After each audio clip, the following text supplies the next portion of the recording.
وتعذبه وتوخره وتسبحه بكرة وأصيلا.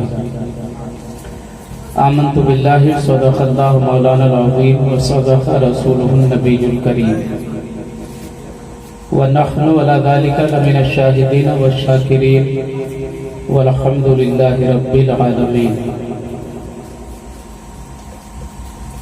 ادب گاہے زیر آسماں از عرش نازک تر، ادب گاہے زیر آسماں از عرش نازک تر، نفس گم کردہ می آیت جنید و بایزید جا. اور وہ دانائے سبل ختم الرسل مولائے کل جس نے، وہ دانائے سبل مولائے کل ختم الرسل مولائے کل جس نے غبار راہ کو بخشا فروغ وادی سینا. اور نگاہ عشق و مستی میں وہی اول وہی آخر، نگاہ عشق و مستی میں وہی اول وہی آخر، وہی قرآن وہی فرقان وہی یاسین وہی طٰہٰ. اور یا سید الجمال یا صاحب الجمال و یا سید البشر،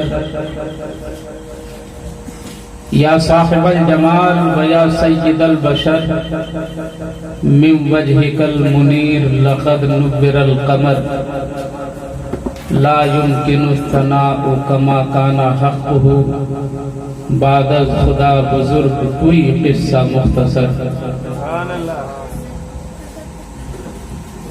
آئیے کچھ عرض و معروض سے قبل سننے سنانے سے پہلے عقیدت و محبت کی ساری توانائیوں کو یکجا کر کے مکین گنبد خضرا سید ابرار و اخیار ہم غم غریبوں کے غم گسار مکی سرکار مدنی تاجدار دونوں عالم کے مالک و مختار حبیب پروردگار شافع روز شمار جناب احمد مجتبی محمد مصطفیٰ ارواحنا فدا صلی اللہ علیہ وسلم کی بارگاہ عالی جاہ میں محبت بھرا درود و سلام کا نذرانہ پیش کریں. اللہم صلی وسلم وبارک علی سیدنا مولانا محمد معدن الجود والکرم وعلی آلہ وصحبہ الکرام اجمعین.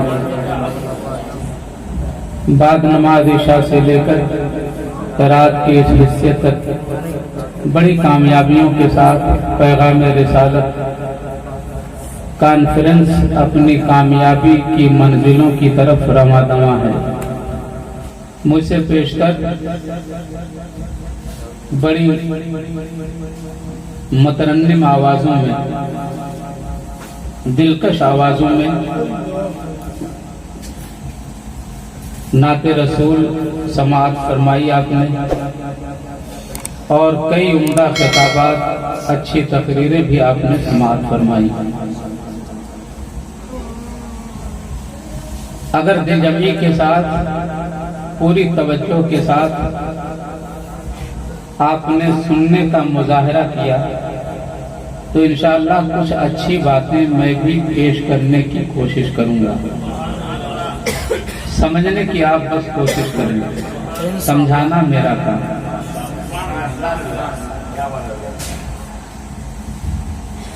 لائق مبارکباد ہیں تمام بانیین جلسہ، منتظمین جلسہ، اراکین جلسہ، اور آپ تمامی حاضرین سامعین بھی کہ نبی آخر زمان پیغمبر اسلام محسن انسانیت رحمت عالمین جناب محمد رسول اللہ صلی اللہ علیہ وسلم کی آمد پاک کا جشن منانے کے لیے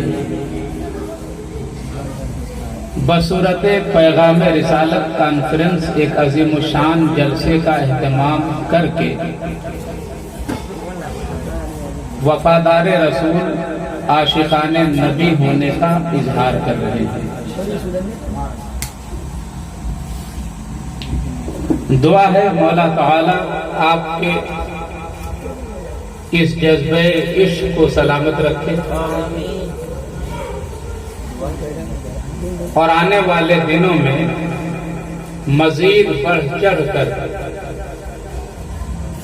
آمد سرکار کا جشن منانے کی توفیق عطا فرمائے۔ آمد سرکار کا جشن منانے کے لیے جلسوں کا اہتمام اور مخصوص تاریخ میں یعنی 12ویں ربیع الاول شریف کی مقدس تاریخ میں جلوس محمدی کا اہتمام اور ایسے مبارک موقع پر مسجدوں کو سجانا، مکانات کو سجانا، گلی کوچوں کو آراستہ کرنا، ان تمام کارروائیوں کا تعلق تعظیم رسول سے۔ میں نے جس آیت کریمہ کی تلاوت کی وہ آیت کریمہ بھی تعظیم رسول ہی کا پیغام دیتی ہے۔ میں نے آپ سے عرض کیا کہ آپ توجہ حاضر رکھیں، اس جذبے سے بیٹھیں کہ ہم کو سمجھنا ہے، سمجھانا میرا کام ہے۔ تعظیم رسول کا مطلب سمجھتے ہیں آپ؟ نبی کی بڑائی، برتری اور بزرگی جس کام سے ظاہر ہو وہ کام کرنا، یہی تعظیم نبی کا مطلب ہے۔ ایک بات یہاں رک کر میں عرض کروں جس کا تعلق عقیدے سے ہے۔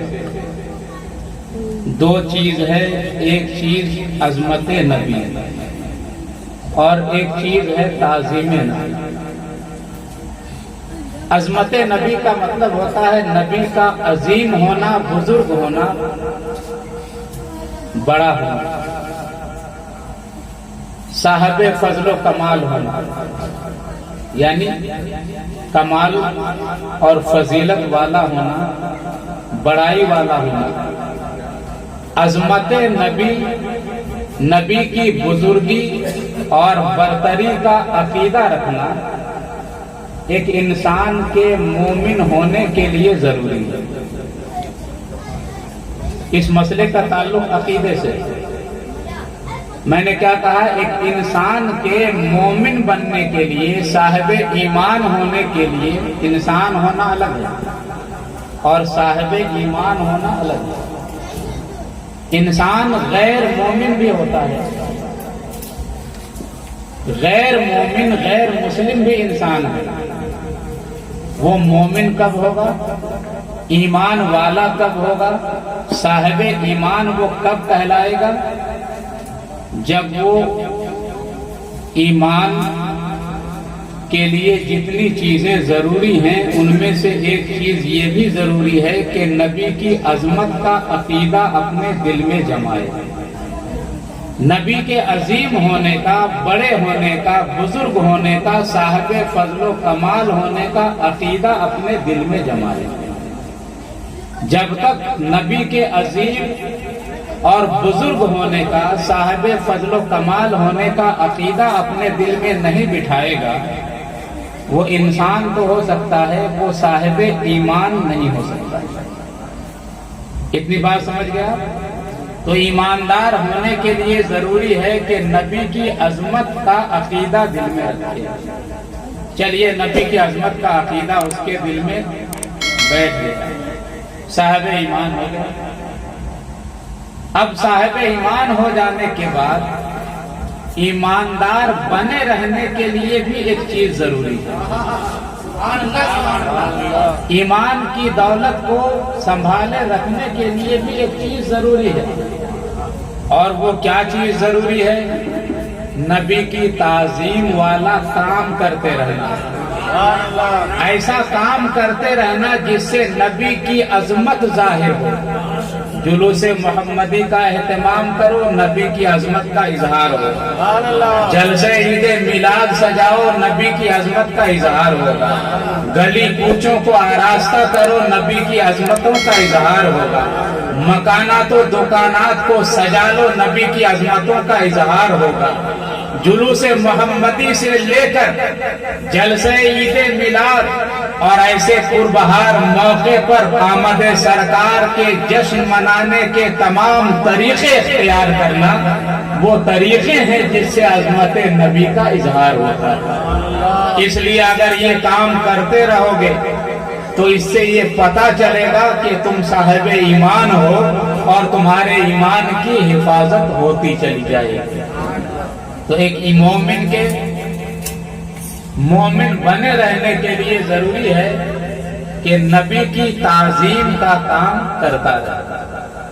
ایک بات میں بتا دوں، آج کچھ لوگ ایسے بھی ہیں جو یہ کہتے ہیں کہ یہ سنی لوگ تو اپنے نبی کو خدا سے پڑھا دیتے ہیں، خدا سے اونچا کر دیتے ہیں، گویا کہ ان کے یہاں کوئی ایسا معیار ہے، ایسا آلہ ہے، ایسا ضابطہ ہے، اسکیل ہے جس سے وہ ناپ کر یہ بتا دیتے ہیں کہ اللہ کا مرتبہ اتنا ہے اور اس سے اتنا بڑھ جائے تو نبی کا مرتبہ ہو جائے گا.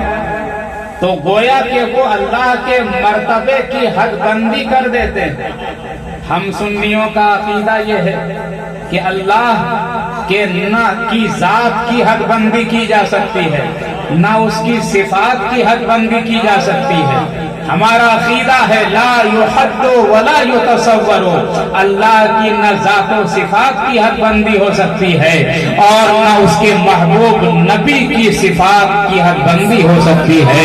نبی کے فضل و کمال کی بھی حد بندی نہیں ہو سکتی اور اللہ کے فضل و کمال کی بھی حد بندی نہیں ہو سکتی. اللہ کے عطا سے اس کے محبوب نبی کو اللہ نے وہ فضل و کمال عطا فرمایا ہے، وہ فضل و کمال عطا فرمایا ہے کہ لا يمكن الثناء كما كان حقه. بابد خدا بزرگ کوئی قصہ مختصر. اس نبی کون و مکان کی عظمت کتنی اونچی ہے، کہنے والے نے کہا نبی کی عظمت اتنی اونچی ہے، نبی کی رفعت اتنی اونچی ہے، نبی کا مقام اتنا اونچا ہے کہ اس نبی کو خدا کے بعد تم سمجھو، اس نبی سے اونچا خدا کو، اس نبی سے اونچا بس خدا کو سمجھو اور خدا کے بعد نبی کی ذات کو سمجھو. بس نبی کا مقام یہ ہے، خدا کا مقام وہ ہے. خدا کے بعد اگر کسی کا مقام ہے تو پیارے مصطفیٰ کا مقام.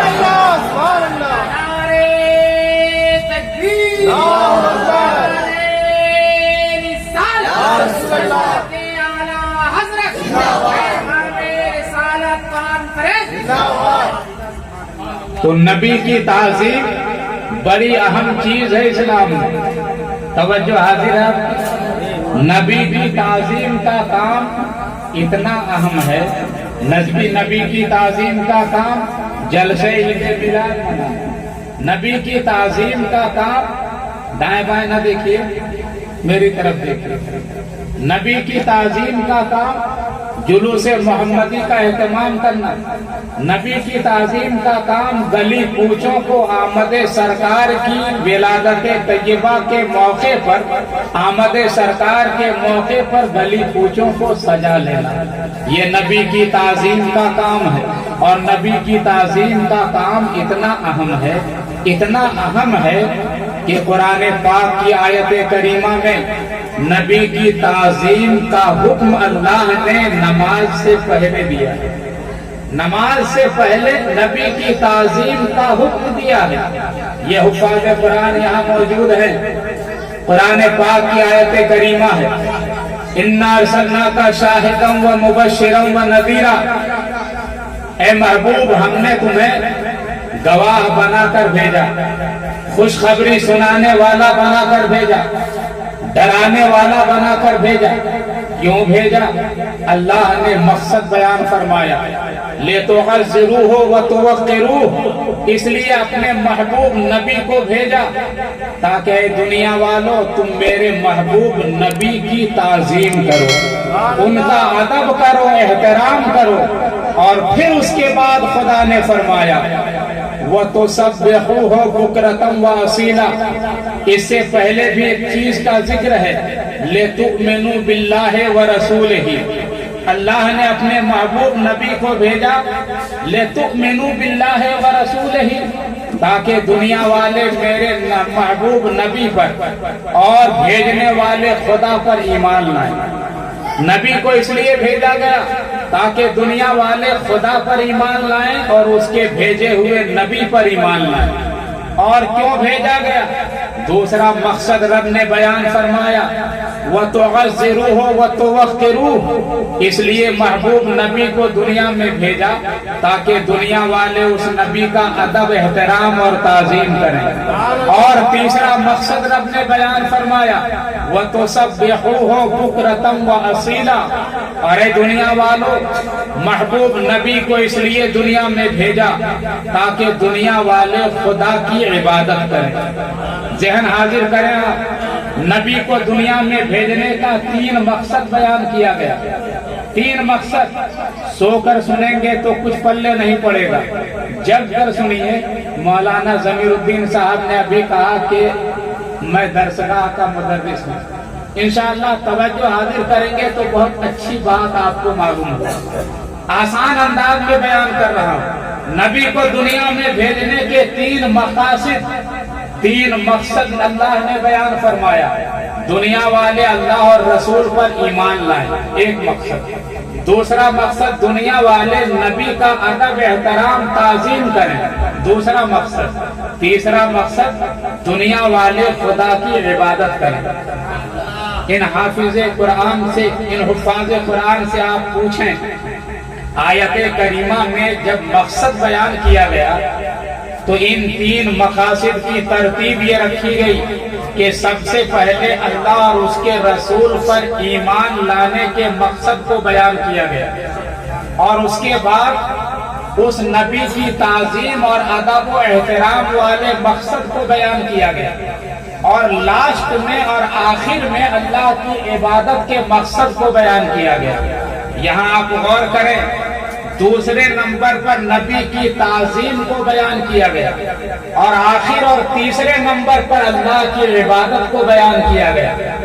مفسرین کرام فرماتے ہیں اس ترتیب سے یہ مزاج ملتا ہے، یہ ذہن ملتا ہے، یہ فکر ملتی ہے، یہ اشارہ ملتا ہے کہ اللہ کے یہاں اس کی عبادت سے زیادہ اہمیت نبی کی تعظیم کو حاصل ہے، اور یہ اشارہ ملتا ہے کہ نبی کی تعظیم کے بغیر اگر کوئی اللہ کی عبادت کرتا ہے، اگر کوئی نمازیں پڑھتا ہے، کوئی روزے رکھتا ہے، حج و زکات ادا کرتا ہے، کتنی ہی بڑی بڑی عبادتیں کرتا ہے، نبی کی تعظیم کے بغیر اگر وہ بڑی سے بڑی بھی عبادت کرے تو وہ ساری عبادتیں اس کے منہ پہ مار دی جائیں گی، اس لیے کہ نبی کی عظمت کا وہ قائل نہیں ہے، نبی کی تعظیم کا وہ کام نہیں کرتا ہے۔